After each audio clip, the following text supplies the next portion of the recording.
Welcome back to Charter Local Edition, coming to you from West Yellowstone, Montana, at the 2014 conference of the Montana League of Cities and Towns.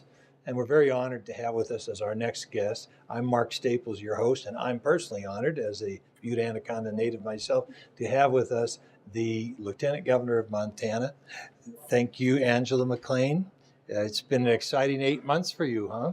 It has been entirely exciting, Mr. Staples, and I want to thank you for having me on. It is an honor to get to meet you and spend time with you this afternoon here in West Yellowstone.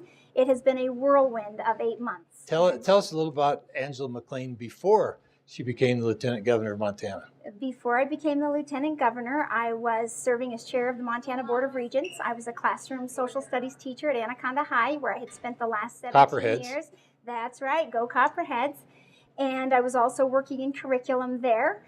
Before that, I was a classroom teacher in the Arlee Public Schools, and I earned my master's degree from the University of Montana, my undergraduate from the University of Montana Western, when it was Western Montana College, and I am a 1989 graduate of Twin Bridges High School. And so it is wonderful to be here in West Yellowstone because the Twin Bridges Falcons used to make the trek over around Hebgen Lake every winter to play the kiddos here in West Yellowstone in winter sports. So needless to say, you're Montanan through and through. You better believe it, and it is a wonderful honor and a privilege to get to serve Montanans from Ekalaka to Eureka and Pablo to Poplar. It's been an honor. Well, let's cover the spectrum of Montana here for a second. Eastern Montana, to their great fortune, and the state of Montana's great fortune, is going through a boom. But as a side effect of that boom, infrastructure needs are being emphasized, crime control. There's just a lot of issues that come up when all of a sudden your economy booms, so does your needs for infrastructure. I know that the Bullock administration has some plans to deal with that. Can you go through those for a second? I will be happy to, Mark. First of all, I would just like to express my sincere appreciation to my partner in governance, Governor Steve Bullock, who has a remarkable vision for all of Montana. And what he has laid out specifically in regards to Eastern Montana is another piece of that remarkable vision. The Eastern Montana package consists of 3 parts, one of which will need legislative approval to move forward. And it is the $45 million bonding package that I'm sure you have heard of. And what we would like to do is to bond $45 million so that we can grant that out to the communities in Eastern Montana who are experiencing the impacts. Now, bonding for the uninitiated is a word for borrowing, but correct. It's a government borrowing at the superb low rate that government gets to borrow at.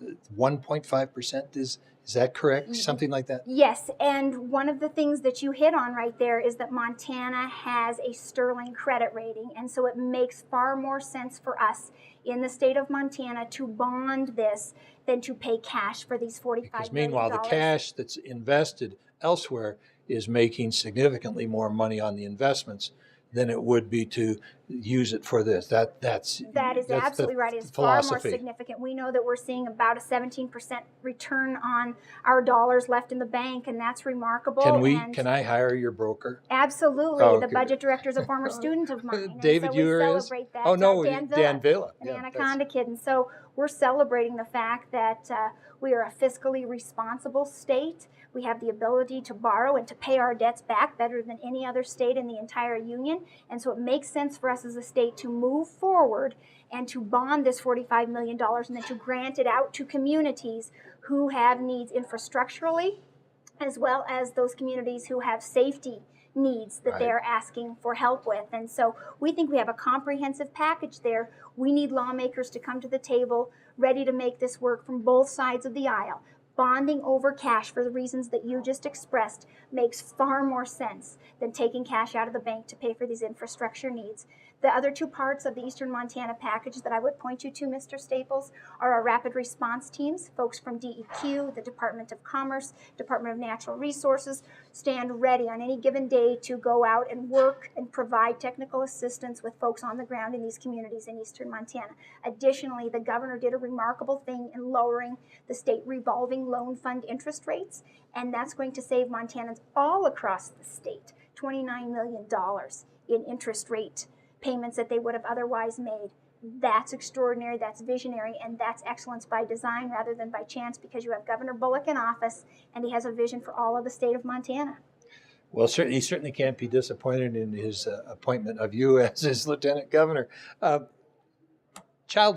childhood education. Now, I know this is an initiative of the governor's office and your administration, but one of particular interest to you as an educator. So take me through that, what the proposal is for the folks that you'll be bringing to the legislature to foster enhancement of, I guess we call it preschool, early childhood education. Go through that program for me, will you? I will happily go through that. And before I do, I think it's very important to note that we have created 12,000 new jobs since the beginning of this year alone.